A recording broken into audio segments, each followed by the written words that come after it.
नमक में अदरक को डालिए और सर्दी की जितनी भी बीमारियां हैं उन्हें छू मंतर कर दीजिए। ऐसी आज मैं औषधि लेकर के आई हूँ। ये मेरी औषधि नहीं है, हमारी दादी नानियों की, जो हम सबके घर में अक्सर बनाई जाती थी। यहाँ पर मैंने आधा कप नमक लिया है, जो हम रेगुलर नमक इस्तेमाल करते हैं वो ही नमक है। इसे हम बिल्कुल गर्म कर लेंगे। इस नमक में हम कई चीजें भून सकते हैं, लेकिन अभी हम कर रहे हैं इसके अदरक इसमें डालेंगे। मैंने यहाँ पे 150 ग्राम के करीब अदरक लिया है, जिसे अच्छे से धो करके थोड़ा पोंछ लिया और जो गांठें जहां पर थी ना, उन्हें तोड़ तोड़ के इसमें मैंने डाल दिया है। अब इस अदरक को हम कितनी देर भूनेंगे? पहले आपने नमक को गर्म किया, उसके बाद गैस को आपको मीडियम कर देना है और इसे लगातार चलाते हुए या तो भून लीजिए, तेज गैस है तो, और अगर आपने धीमी आंच करी तो थोड़ी थोड़ी देर आप रख दीजिए, कोई काम कर लीजिए, फिर आकर के चमचा चला दीजिए। तो इस तरह से ये पकती जाएगी। इसे शकरकंदी आलू जैसे हम पकाते हैं ना, भूनते हैं, इतना ही आपको इतना तक भूनना है। आपको पता चल जाएगा, नमक का कलर चेंज हो जाएगा, अदरक का कलर चेंज हो जाएगा, अदरक में से एक भीनी भीनी खुशबू आने लग जाएगी। तब समझ लीजिएगा कि ये अदरक जो है हमारी भुन चुकी है। अगर छोटे बड़े इसमें टुकड़े आपको दिखाई दे रहे हैं कि छोटे जल्दी से पक गए हैं, बड़े नहीं पके हैं, तो पहले आप छोटों को निकाल लीजिए, उसके बाद बड़े को आप निकाल सकते हैं। अब ये नमक को आपको फेंकने की कोई जरूरत नहीं है, फिर से आप इसमें कोई चीज और भून सकते हैं। अब जो अदरक हमारी भुन करके तैयार हो गई है ना, इसे मैं आपको तोड़ करके दिखाती हूँ। ये देखिए, बिल्कुल भुनी हुई अदरक है, जैसे हम शकरकंदी को भूनते हैं। इसे हम एक बर्तन में 2 गिलास पानी लिया है, उसमें हमने इसमें डाल दिया है। अब इसे हम अच्छे से मसल मसल के धोएंगे, तो इसमें से जो नमक है वो निकल जाएगा। थोड़ी बहुत मिट्टी वगैरह रह जाती है कहीं डंठल में, वो भी निकल जाएगी। और इसे निकाल करके हम इसे छीलेंगे। इसके छिलके को हम अलग करेंगे। मैंने यहाँ पर चम्मच का इस्तेमाल किया है, आप चाकू से लेकर के भी इसे इस तरह से छील करके इनके छिलकों को अलग कर लीजिएगा, जिससे क्या है, छिलका अलग हो जाएगा और जो अदरक है वो अलग रह जाएगी। अदरक के अनेकों फायदे होते हैं, जितना बोलो उतना कम। हम सर्दियों में अदरक की चाय पीती हैं, इससे इम्यूनिटी पावर बढ़ती है, एकदम अच्छे से ताजगी आ जाती है और शरीर निरोग सा रहने लग जाता है। बुखार है वो भी दूर हो जाता है। यहाँ पर हमने काट करके छिलकों को अलग कर लिया था। अब इसको छोटे छोटे पीस में हम काट लेंगे। अदरक की चाय तो आपने सुनी है, साथ में अदरक हम हर सब्जी में डालते हैं, लेकिन क्यों ना हम ऐसी चीज बनाएं जो कि सभी कोई खा सके, जैसे बच्चे से लेके बूढ़े तक सभी इसका आनंद ले सके और सभी निरोग रह सके। इससे जैसे हाथ पैरों में सूजन होती है वो दूर हो जाती है। चलिए जी, यहाँ पर मैंने छोटे छोटे टुकड़े काट लिए हैं, एक मिक्सी के जार में डाल देंगे। और भी इसका और बढ़ावा करने के लिए, मतलब इसकी पावर को और बढ़ाने के लिए, मैं यहाँ पर कुछ तुलसी के पत्ते डंठल से अलग कर लिए, इन्हें धो लिया और इसमें डाल दिया है। थोड़े से पुदीना के पत्ते मेरे पास है, तो उन्हें भी तोड़ करके मैंने इसमें डाल दिया है तो डाल दे, नहीं है तो ना डालें। डालेंगे तो इसमें खुशबू आएगी। तुलसी और अदरक मिलके एक ऐसी दवा बन जाती है, एक ऐसी घरेलू देसी दवा बन जाती है, जैसे पूरी सर्दी बुखार क्या, कोई बीमारी आपको छुएगी भी नहीं। ये मेरी गारंटी है, ऐसे हमारी दादी नानियां कहा करती थी। यहाँ पर मैंने 150 से 200 ग्राम के करीब गुड़ लिया है। आप बराबर से थोड़ा ज्यादा गुड़ रखिएगा, जितनी अदरक लिए ना, तो आप उससे थोड़ा ज्यादा गुड़ रखिएगा, क्योंकि अदरक में एक तीखापन होता है। उस तीखापन अगर रहेगा तो बच्चे आपके नहीं खाएंगे, इसलिए मैं थोड़ा ज्यादा गुड़ रख देती हूँ, ताकि घर में सभी खा लेते हैं।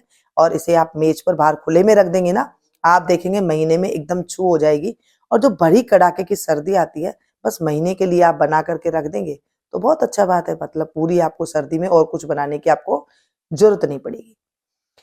अदरक हम सब्जी में डालते हैं, चाय में डालते हैं, अदरक के हम कई तरह के सिरप बना करके पीते हैं, तो आपको कोई भी चीज की जरूरत नहीं पड़ेगी, क्योंकि बच्चों को हम चाय देते नहीं है तो उनके पेट में अदरक जाती नहीं है। फिर माएँ सोचते कि हम तो चाय में अदरक डाल के पी लेते हैं, बच्चों को कैसे दे?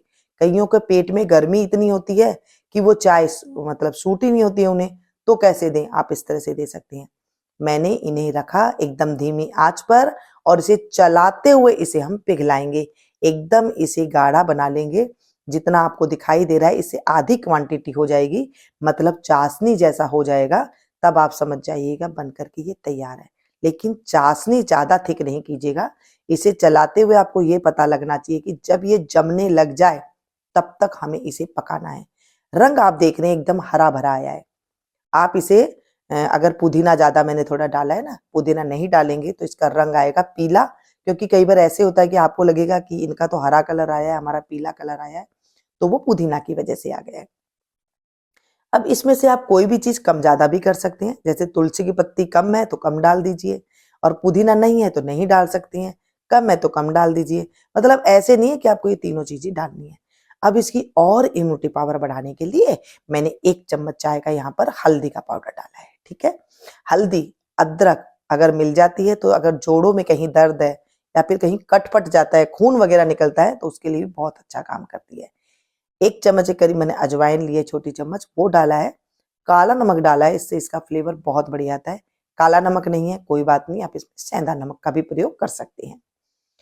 जब हल्दी का हम दूध पीते हैं तो कहीं पे चोट आती है, सोजन आती है, तो वो दूर हो जाती है। अब यहाँ पर आपको कोई भी काम नहीं करना पड़ेगा कि दूध में हल्दी मिला करके दो या कुछ दो। बस खाने के बाद आपको 1 गोली लेनी है और ये समझ लीजिए कि आपकी पूरी सर्दी की दवा बन चुकी है। अक्सर मैं आपके साथ ऐसी ही रेमेडियां शेयर करती हूँ जो हमारे घरों में बनाई जाती थी, कोई अनाप-शनाप वीडियो नहीं शेयर करती हूँ। यहाँ पर मैंने एक प्लेट में डाल करके देख लिया है कि अगर ये जमने लायक है तो हम इसे गैस के चूल्हा को यहीं पर बंद कर देंगे। एकदम धीमे चूल्हा पर मैं बना रही हूँ। देख रहे हैं एकदम ये मतलब अलग भी हट रहा है वहां से, पैन से। तो बस इसे हम इस तरह से गोली बनाकर देखेंगे। अगर ये गोली बन गई है तो बिल्कुल परफेक्ट तैयार है। अब गैस की फ्लेम को हम बंद कर देंगे। ज्यादा करेंगे ना तो एकदम जो चाशनी है वो एकदम गाढ़ी गाढ़ी थिक हो जाएगी, मुंह से चबेगी नहीं। इतना ध्यान रखिएगा, थोड़ी सॉफ्ट ही होनी चाहिए। अब इसको थोड़ा सा और सॉफ्ट बनाने के लिए, मुंह में घुल जाने के लिए, मुंह के स्वाद के लिए, ताकि किसी को पता ही नहीं चले कि हमने अदरक का बनाया है। बच्चों को अगर आपने कह दिया कि ये अदरक की बनाई है हमने, तो वो कतई नहीं खाएंगे, क्योंकि हल्की सी इसके अंदर जो है कसीला सापन हो जाता है। तो घी डालेंगे तो इसमें खुशबू तो आएगी आएगी, सॉफ्ट इतनी कि मुंह में जाके घुल जाएगी। मैंने 1 चम्मच डाला है, आप कम ज्यादा भी इसमें कर सकते हैं, ज्यादा भी डाल सकते हैं, कोई दिक्कत वाली बात नहीं है। यहाँ पर गैस के चूल्हे से उतार करके हम इसे ना थोड़ा ठंडा होने के लिए रखेंगे। जब तक ये ठंडा हो रहा है तब तक हम क्या करेंगे, इसमें बनाने के बाद इसको हम क्या करेंगे, यहाँ पर मैंने देसी खांड का प्रयोग किया है। आप क्या करें, धागा वाली मिश्री आती है ना, वो ले सकते हैं या फिर चीनी ले सकते हैं, जो आपके पास है वो आप ले करके इसका बिल्कुल महीन पाउडर बना लीजिए।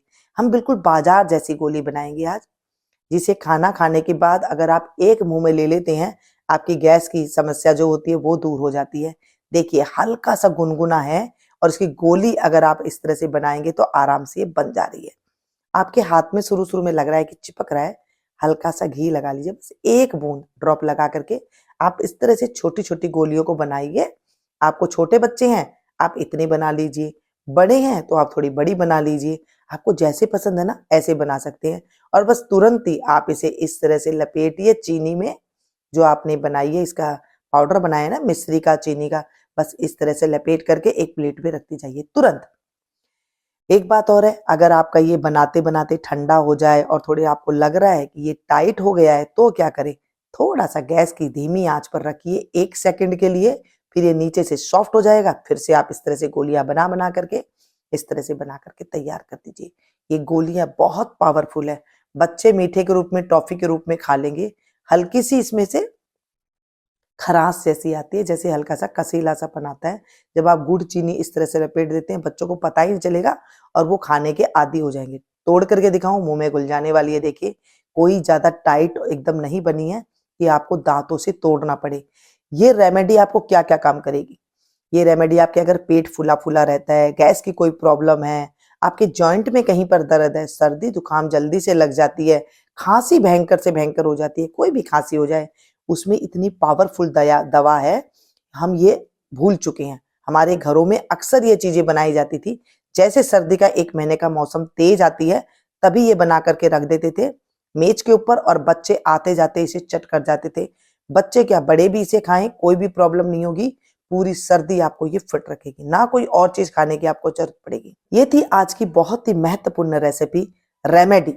आप इसे जरूर बताइएगा क्या आप भी बनाते हैं, और आप लोग कैसे बनाते हैं, कि आपके घरों में भी ये बनाई जाती थी, जरूर कमेंट करके बताना, ताकि सभी को, जो हमारी ये बड़े बुजुर्ग की रेसिपी है, ये सभी को पता चल सके। मिलती हूँ फिर से एक नई रेमेडी में, तब तक आप लोग देखते रहिए मीनू गुप्ता किचन।